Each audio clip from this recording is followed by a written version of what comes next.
Okay, what's going on, everybody? Welcome back to Board Mangging, and today we're going to be talking about a brand new game called Mistfall, which is a Kickstarter project from a Polish company, I believe. Kickstarter started in March of this year, I want to say, and it raised about $130,000 or so of a $19,000 goal, so it did pretty well. And I had backed it as well. And so I just got it this last week, and I've been playing around with it a little bit, and I thought I would make a video for you guys talking about it. It is a 1 to 4 player cooperative adventure game. In the veins of Mage Knight or Lord of the Rings the card game or the Witcher adventure game, things like that.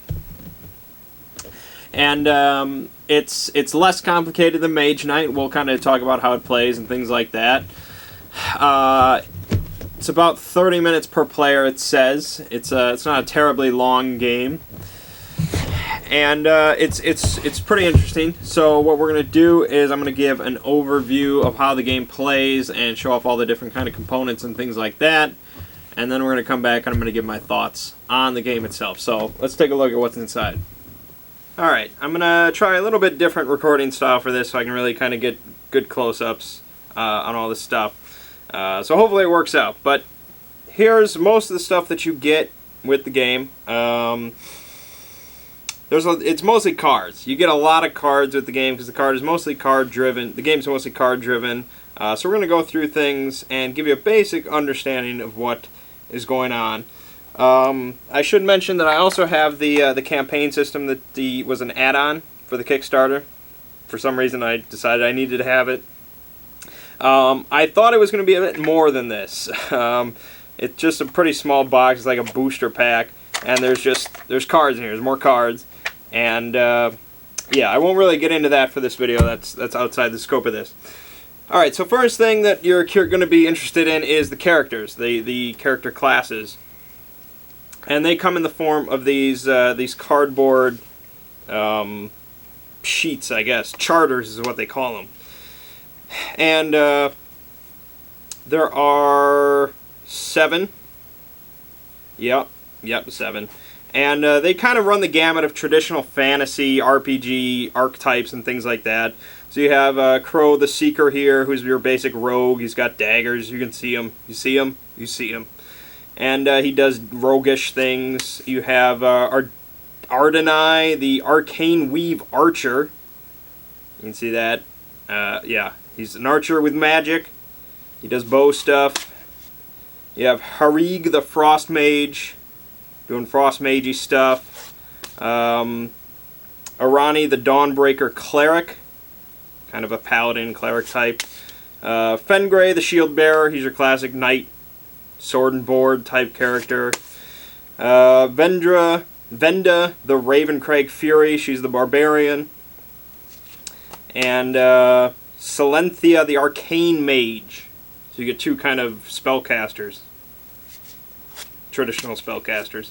The fact that there's a Frost Mage specifically is because the lore of the game is very wintry in appearance and setting. Everything's kind of frozen over. There's a lot of cold and winter stuff going on, so that's kind of the basis for the entire story of the game, the entire setting. So when you start the game, you're going to pick one of these characters, and you're going to take this charter. And so for first starting the game, you're probably going to pick, if you're just playing by yourself, you're probably going to pick Fengray, the Shield Bearer, or Arani, the Dawnbreaker Cleric, because they're the most kind of balanced. So when you take one of these things, you have this nice track here. That's the enemy focus track. We'll talk about that a little later. And then you get 2 kind of special abilities that are they're very kind of specific to your character. So Fengray, of course, is good with a shield, and he always has a weapon or shield on hand. You have gear proficiency, so these are things that he's allowed to use. And then a restoration number, which we'll talk about. And then over here you see his starting gear, so these are things that you start with in your hero area: chainmail, round shield, war sword. And so then you're going to take the deck of cards specific to your character. And they all have kind of your picture on them. except for the gear cards do not have your picture. They have a symbol as signified right over here. That is Fengray's symbol. And so the gear cards are they're separated between basic feats and basic gear. Then there's reward gear, like this ancient blade, and then finally advanced feats. And we'll kind of go into what all that means. But your basic feats here comprise your starting deck of cards. So you have things like block and lunge and strong punch and challenge and toughness. You know, kind of all things that you would expect like a knight or a fighter with a sword and shield to have. They're all very iconic and relative to the character you're playing. So this is what gives the character its kind of flavor, and what makes you feel like you're playing a knight versus a mage or an archer. You're also going to take your starting gear as signified on your charter. So you're going to take your round shield, your war sword, and your chainmail, and you're going to put that in your hero area. So that's underneath your charter. And any other basic gear that your character has, like Fengray also has a hand axe, but he doesn't start with it. So that goes in your deck along with your basic feats. And you're going to shuffle that all up, and that's your deck. Depending on the quest that you're doing, you take these reward gears, and you might take one of them or both of them or whatever it is, and you're going to shuffle that into the reward deck, which we'll get to. Then all the advanced feats are going to go off to the side, and you're going to be able to purchase these during the course of the quest and add them to your deck. And these are usually just generally better than everything else. So dodge, shield bash, I am your shield, impenetrable shield, mighty cleave, all the way up to master strike, which is really good, and we'll talk about what that all does. Okay, so you're going to take that, and that's kind of your starting setup. And let's see, what else can I show you here? Well, the quest. So you're going to pick a quest, and that's where these cards come in. And so all these are kind of the quests you get to start with. So you get 1, 2, 3, 4, 5, 6 in the base game. And the game is going to recommend that you start with Into the Wilds. This is kind of like the tutorial one, to kind of get you in the swing of things.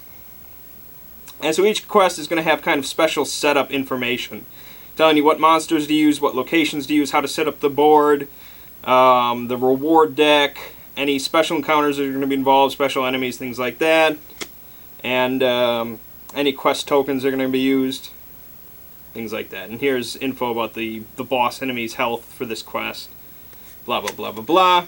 And then here's the special encounter that also goes with that quest, and we're going to talk about encounters in a little bit, so there you go.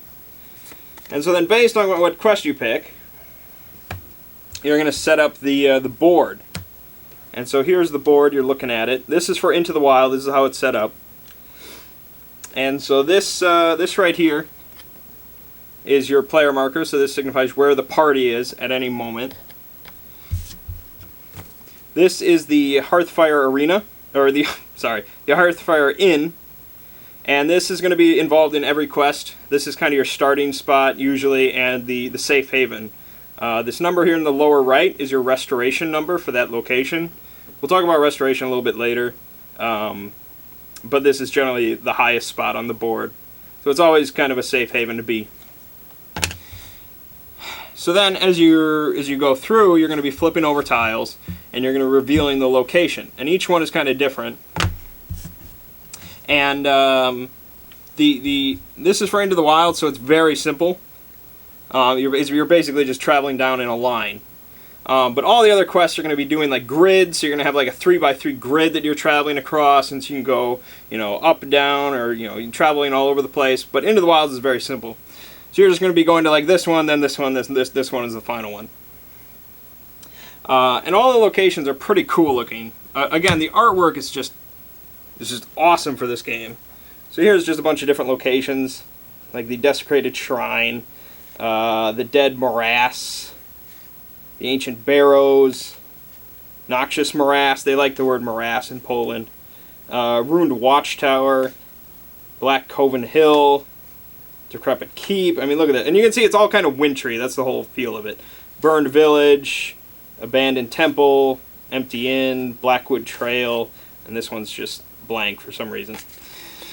And then there's more. There's more locations. Plenty of locations, and that is going to kind of mix up each quest and each adventure and make it a little bit different. What else can I show you? I probably have to zoom in. Well, no, I don't want to show you that. Let's go to monsters. So there are 3 monster decks. As you can see, here, there's blue monsters, green monsters, and red monsters. There's not really a big difference. It's just kind of based on the quest. It might tell you to use only blue monsters, or only green, or only blue and green, and so on and so forth. So we'll just look at green. And so this is how each enemy sheet is styled. So here you have the Bone Sorrow Warrior, and you got cool art for each one. I mean, all of these have just really cool art. And so this tells you what kind of enemy it is. Regular blue enemy. This is just the enemy symbol. There might be a different symbol here if it's a raging enemy. Here's how much damage it's going to do on its attack. Here's how much defense it has. Here's how much magic defense it has. And then each has different keywords. Keywords can affect different things throughout the game. Like one enemy might have, like, for each skeleton in the area, do +1 damage or something like that. But it's also based on, like, the encounter. We haven't talked about encounters yet, but the encounter might say, this encounter only uses skeleton enemies. And so when you're going through the enemy deck, basically what you're doing is one at a time you're flipping it, and if it says skeleton, which this doesn't, if it said skeleton, you're going to put it into play. If not, you're just going to immediately discard it. So then you just go to the next one. No, I haven't shuffled this, I don't think. No, I absolutely haven't. But you're just going to go through and it's like, oh, is it a skeleton? No, it's a zombie. I don't know if skeleton is one, but you get the idea. So that's kind of how it tailors each encounter to kind of a specific theme almost. And then each monster is going to have its own abilities. So like this one, when it enrages, it does +1 damage. And you see it's vulnerable. That's the symbol for vulnerable to blunt damage and flame damage. And there's its health. It's got 4 health. And that's how much money you get, or renown, or whatever it is, when you kill it. You get 1.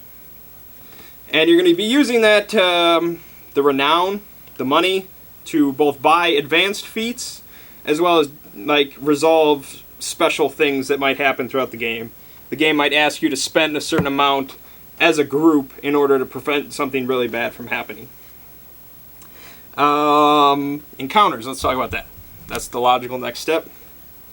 So here's the encounter deck. Again, there's a whole bunch of them, whole bunch of cards. They each have a name, so this is the, it focuses. Not going to focus. It's the hunter. That's what it says. Here's how many enemies are going to be put into play. Right here. So that's 2 times the number of players plus 1. So if you're playing by yourself, that's 3 enemies. If you're playing with 2 people, that is 5 enemies, so on and so forth. And then here's the type of monsters that you're going to be drawing from. So you're going to be drawing from the green deck, and you're only going to be drawing beasts. So you flip over. If it has the beast keyword, you're going to put it into play. If not, you're going to discard it, and you're going to keep going until you reach this number of enemies. This is the keyword for it, so it's wildlands. That kind of sometimes has special stuff for, like, quests. Like a quest might say only use wildlands encounters for this quest. So you'll put this one in, you'll put this one in. I've already, like, Into the Wilds is for this, so I've already kind of separated them all. So these all say wildlands. But if you go here, it'd say Deadlands or Borderlands, blah, blah, blah. And then each encounter is going to have kind of setup rules, special rules, progression, and how it ends, and what happens if you retreat from the encounter. And so it's kind of cool because it makes each encounter, like, feel different. And it's kind of like thematic. So for the hunter one, you're going to be drawing from the green enemy deck until a hunter is revealed. And so you're going to be doing this first. You're going to be drawing the 3 enemies to get all the beasts, but then you're also going to keep drawing until you get a hunter, and so you're going to have 4 enemies. So you have the beasts with the hunter, and the hunter is going to get extra health, and you're going to progress on the quest. This is like an objective marker, kind of like Lord of the Rings, the card game. So every time that an enemy leaves play, basically you like send it off or you kill it, you're going to put one of these markers on it, and it's going to end when either it has 2 times the number of players of objective markers on here, or the hunter is dead. And if you retreat from it, it's going to add 1 to the time track, which we'll talk about.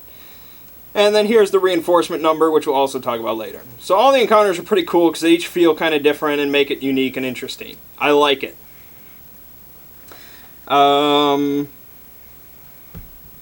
Yeah, okay. So then we'll move on. This is going to be tricky to record. Actually, I should just move this. We'll just, yeah. Okay, so here is the quest charter, as you can see. It gives kind of an overview of the encounter, what happens during encounters, as a guideline. But the main things here are the time track and the reinforcement track.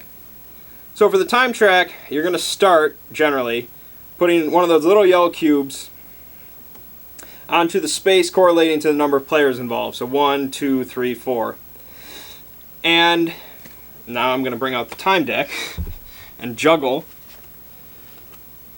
At the end of every turn, you're going to be drawing one of these time cards. And based on the time card, you're going to be moving the time track based on the number of spots. So this will move the cube 2 spaces forward. This will be 1 space forward, 3 space forwards, blah, blah, blah. And sometimes they each have a unique effect, where you can kind of either discard cards or discard renown or whatever to cancel out the effect. But generally you want to do that, because the time track is really brutal. The time track is like the most brutal part of the entire game. Because if the time track reaches the end, the game automatically is over. Done. You lose. So you need to resolve your quest before it reaches there. And some of them, like Into the Wilds, like you start here for 1 player, but then it says, move the time track forward 6 spaces. So you start really at number 2, and so you have to resolve the entire quest before you get here. And so some of the time cards can be really brutal. The reinforcement track is based on the reinforcement number,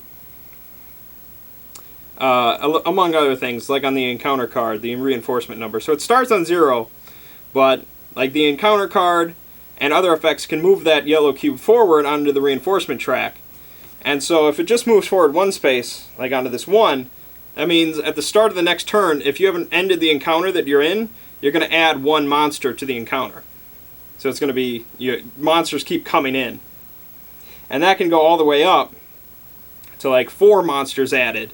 And if you get even past that all the way up to this, then you move forward the time track as well. So it's really bad. But every time that you resolve this, so say I add 2 monsters because of this, it goes back to 0. So to get all the way up here, you have to do really bad stuff. So generally you're going to be adding 1 or 2 or something like that, and then you're going to move it back to 0. Alright, so that's the time track, reinforcement track. You're not going to really like them, but that's part of the game, and it's part of the challenge. So how does the game actually play? This is going to be a little tough with the camera, but I'll just kind of give you a basic overview. So it's kind of like a deck builder-ish. Every turn you're going to be drawing up to 5 cards in your hand, and you're going to be using those 5 cards. And these are generally going to be your basic feat cards that make up your hand. And on your turn, you get an unlimited number of fast actions, an unlimited number of reflex actions, and 1 regular action by default. So you see here on, that's not a good example. So like lunge is a regular action. And there's different symbols here. So this little hand symbol means you play this card from your hand. And this 1 means that it affects range 1 stuff. Range isn't really a huge deal, especially if you're playing by yourself. But range 1 means that you can affect stuff basically in your area, in your hero area. So your gear in your hero area and enemies in your hero area. Range 2 means you can affect enemies that haven't actually come to you yet. They're still kind of waiting in the quest area. And you can also affect other players' hero areas. So, like if I wanted to block some damage for my buddy, I would need a range 2 ability to be able to do that, rather than range 1. And also attack enemies in other players' areas, things like that. Range 3 and 4 is basically the same thing, except some enemies' abilities will make it so you need an extra range point in order to hit this enemy. So you might, instead of range 1, you might need range 2, or instead of range 2, you might need range 3. Stuff like that. So, you're basically going to be playing stuff from hand, like lunge, or you're going to be putting stuff in your hero area, like gear. So like the War Sword, it's a fast action from your hand to place it in your hero area. That's what that symbol means. And then you're going to be moving forward your enemy focus track by 1. That's what that means. And so the enemy focus track is what this thing is. It starts at this big, dark, bolded area. So it starts at 4 for Fengray. And anytime an enemy comes to you, so when you bring enemies in from an encounter, it's going to look to whoever has the highest number on the focus track. So usually it's going to be somebody like Fengray, who's the tank. So Fengray has 4, everybody else has 3. It's going to come to Fengray. And when you do that, it's kind of like Lord of the Rings, the living card game in that sense, with threat. So say he's at 4, enemy comes to him, you're going to reduce it by half. So then it's going to go to 2. If another enemy still comes to him because he's still the highest, say if you're playing by yourself, it'll go to 1. And if he's still the highest and another enemy comes to him, it's going to go down to 0. And if he's at 0, if everybody's at 0, if you're playing by yourself and you're at 0, no more enemies will come to you. It's done, because you can't be reduced anymore. But it can also go up based on all your actions. So just by equipping the War Sword to your hero area so you can use it, you increase the track by 1. Actually, swinging it and attacking increases it by more. And so you can go past this number and all the way up to there. So if you reach 7, you move the reinforcement track up by 1 for this turn. So you're probably going to get another enemy. If you move it up to here, you're going to enrage an enemy of your choice, which is usually bad. And then if you go up past 12, it's just going to reduce it back down by 7. Which means that you can go past this again and again and again and blah blah blah and really screw things over. But sometimes you might have to. So to equip this is a fast action, so you can do an unlimited amount of fast actions. But the focus track is really kind of the restricting factor. You can do an unlimited amount of fast actions, and sometimes you're going to have weapons you can attack with as a fast action. But the fact that there's that enemy focus thing, the threat basically, means you don't want to just keep doing things because you're going to overrun yourself if you can't finish the encounter this time. So then the War Sword here has a regular action, range 1, in your hero area. So that's what that means. It has to be in your hero area to do it. You deal 2 physical damage, and you increase your focus meter by 2. Then you may discard 1 combat card to deal +1 physical damage, and increase your track by another 1. And then you put this weapon on top of your deck. So you actually have to get rid of this from your hero area and put it on top of your deck. So you need to redraw it so you can put it back in your hero area to use it again. So it's almost like it breaks when you use it. You have to get it back again. It's kind of an abstract system, but there you go. So combat cards are any card that has the word combat in it. Keywords are all over the place. So this one, block, has combat and protection on it. Lunge has blunt and combat. Toughness, combat, and resilience. And keywords are used all over the place for different effects. And so you're going to you have your 5-card limit, and some cards let you draw more cards. And you can have the unlimited amount of fast actions, the 1 regular action, and then reflexes are kind of like fast actions, but you can use them also on other players' turns as well. So you might do a reflex action to suddenly rush in and block an attack that somebody else is taking, or something like that. Okay, so then you're going to have your deck, which is going to start small. You're going to build it up with the advanced cards, as I said. And each advanced card has a cost in the upper right. It's not going to focus again. But it's there. There's a 2 for Shield Bash, 2 for Impenetrable Shield, 4 for Counter Blow. They range from 1 to 4. So you can buy those on your turn with the gold renown. These things. And those are communal, so everybody shares the same pool of them. So you kind of have to discuss when you're going to spend those, rather than just, oh, I'm spending all of them, you guys get none. Yeah, cooperative. And when you buy an advanced feat like Master Strike, it goes straight into your hand. So it doesn't go onto your deck, the bottom of your deck, top, whatever, discard. It goes right into your hand, so you can use it immediately. So there's a lot of tactics in what cards to buy, when to buy them, when to use them, blah, blah, blah. So you're going to be discarding cards, and you're going to be going through your deck. And there are going to be effects that let you move discarded cards from your discard back into your deck, because otherwise your deck's going to run out. But there's also burying cards. And burying cards is when you take damage. So take this guy here, the Wild Ice Hound. He only does 1 damage normally, but he has the Pack Hunter. If he's with other hounds, he can do more damage. But say he does 1 damage. You don't have any inherent defenses like monsters do. You don't have any automatic 1 defenses or anything like that. Everything is through cards. So if I have my shield out, round shield, if it's in my hero area, and it has to be in my hero area when I get attacked if I want to use it, because fast actions you can't do outside of your turn. So it's in my hero area, I can reflex to cancel 1 physical damage, and then I either discard this card or place it on top of my deck. So if that Ice Hound attacks me and I have my shield ready, I can just block it. I also have like the block card you can also use, which does the same thing. I can cancel 1 physical damage, but this is from my hand. And if I have a shield in my area, I can also use the block card to cancel 2 physical damage. So it's better if I have the shield ready. So if I do that, I can block the physical damage and nothing happens. However, if I can't block the damage, then I have to take it. And you can do this. You're going to be burying cards, but you can bury cards from different locations. You can bury cards from your deck. So you just take your deck, you're going to take it, and you're just going to bury the card. You don't get to really look at it. You're just doing it sight unseen, just buried. You can do it from your discard pile. So cards that you've already discarded by using them, or for other means, you can look through your discard pile and decide, okay, I don't really need this immediately, so I'm going to bury this card. You can also do it straight from your hand, but I don't think you would really do that often. And by burying cards, you're going to have a separate burial pile. And these cards are pretty much inaccessible until you restore them. The most common way you're going to restore them is by resting.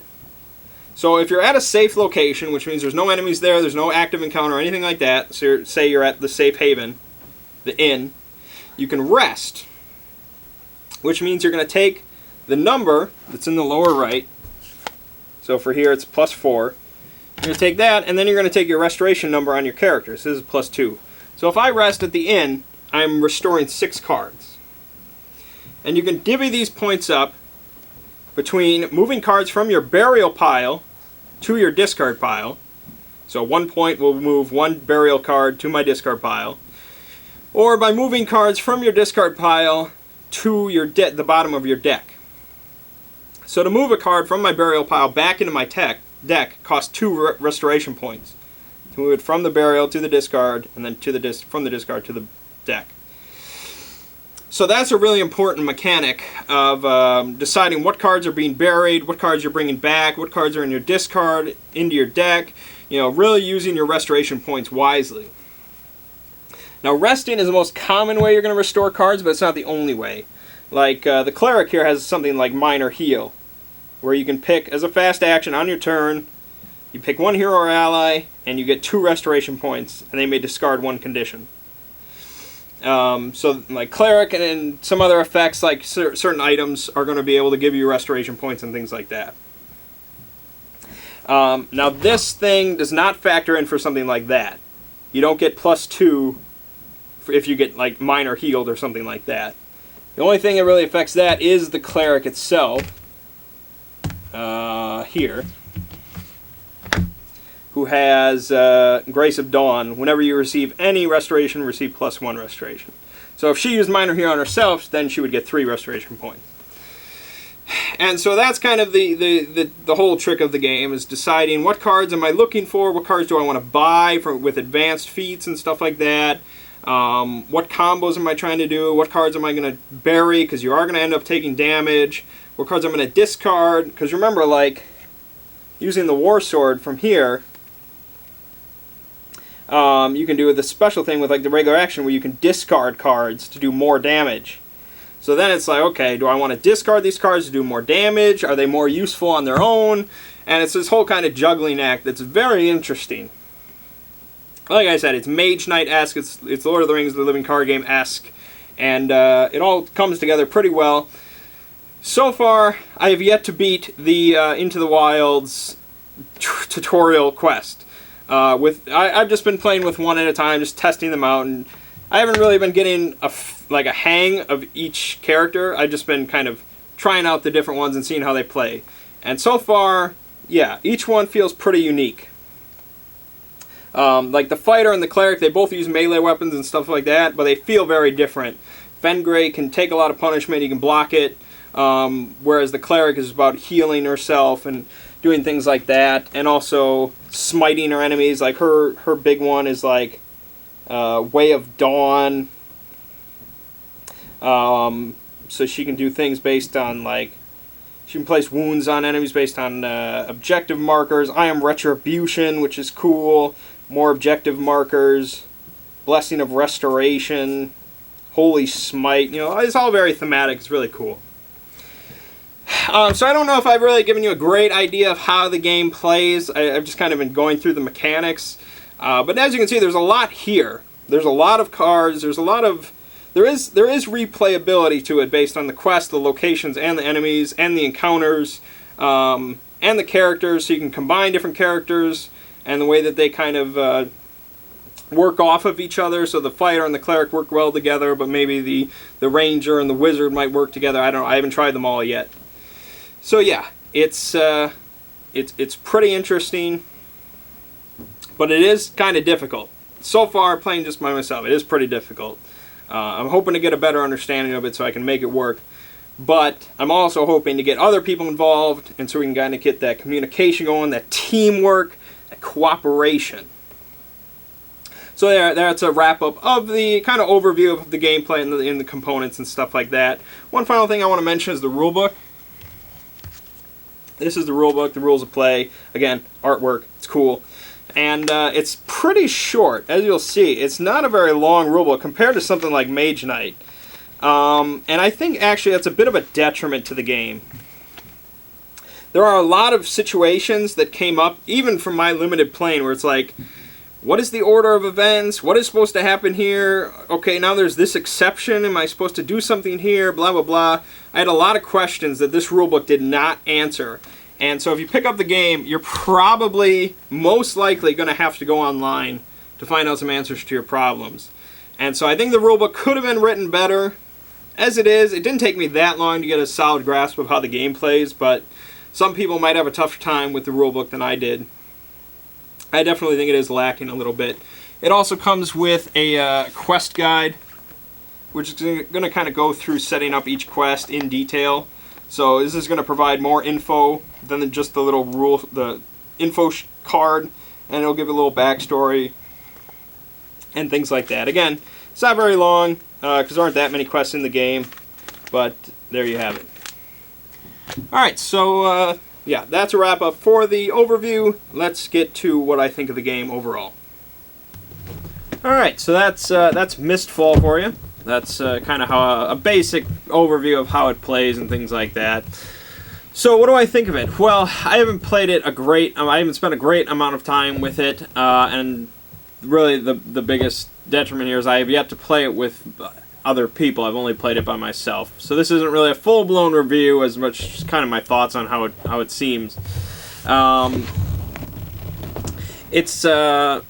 It's definitely easier to understand and to set up and to just get onto a table than Mage Knight. Mage Knight, I've kind of always had this issue of like, oh man, I'd have to go through the whole rule book again. You know, it kind of takes this commitment of like, you either have to play it at a regular basis or you have to make a commitment like, okay, I got to relearn everything to get back into the swing of things.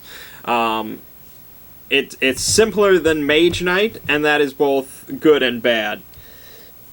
I don't think it quite has that same depth of gameplay that Mage Knight has, where it's just kind of this masterful design that comes together every round and every action, every turn, everything for a game. I don't think it's quite that deep, but that is also good because it's a little bit easier to play. I'm much more inclined to teach this game to other people than I am to ever bring out Mage Knight to other people. So that's good. Because what good is a game if you can never get it to the table? So I like that. I also like the fact that it's really, it is a cooperative game. Mage Knight kind of wants to, it can be cooperative, but also can be competitive, things like that. This is a full-blown, pure cooperative game, in the veins of something like Lord of the Rings, the Living Card Game. In comparison to something like Lord of the Rings, the LCG, there is not any sort of deck creation aspect to the game. So there's, again, that is also kind of good and bad. The good is there's no real commitment to be made here. You pick a character, you get the stack of cards, you can learn that character, how it plays, what you should be doing on your turn, and what kind of cards you're looking for, and things like that. So it's easier to pick up and play again and again, but the negative then is there's no customization to it, really. A character has the character. Expansions could change this, we'll see, but as it is, that character is always going to kind of be the same. You're always going to get that same stack of cards, whereas if you play something like Lord of the Rings, the LCG, you play that, consistently and continuously, you're going to be customizing decks, you're going to be coming up with different decks for different quests and things like that. This doesn't really have that kind of appeal, but it's a kind of like apples to oranges. They're different types of games. I'm not entirely sure about the replayability of Mistfall. The core game comes with, let me just check, 8 quests, I think, something like that. 8 quests, around that, 7 or 8, and once you can kind of do those, and the fact that there are different encounters for each location, there are different locations, there are different monsters. It's never going to feel like you're probably never going to have the exact same quest experience each time, but you're kind of doing the same things, especially if you stick to same characters, and there are only about 7 characters. So you're going to be kind of doing similar things every time.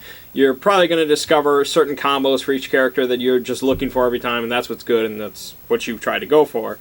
So I don't know if it has the same replayability as something like Mage Knight or Lord of the Rings, which comes out with boatloads of expansions. So we'll have to see where they go with it, as far as more content and expansions and things like that.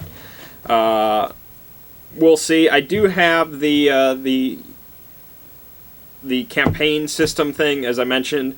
I'm not really going to talk about that, but that kind of just strings quests together. It doesn't make it it doesn't really add much to it.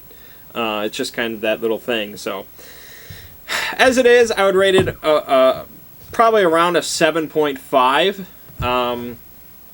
I think it is good. I think it's a solid system, and like I said, it's definitely easier to get to the table than something like Mage Knight. I'm hoping that number could go up with more expansions, more content, because I definitely like the foundation that they have. But yeah, it's, as far as an adventure game, I think it is pretty solid. So yeah, that is Mistfall. I don't think it's quite available for retail just yet. But it shouldn't be too far off. When I kickstarted it, it was a $42 Kickstarter. I don't know what it's going to retail for. I would imagine probably $50 or $60, but I don't know. I already own it. So anyways, that's Mistfall. Check it out if you're interested in a 1 to 4 player adventure game. My name is Mang. This has been Board Manging, and I'll see you fine folks around.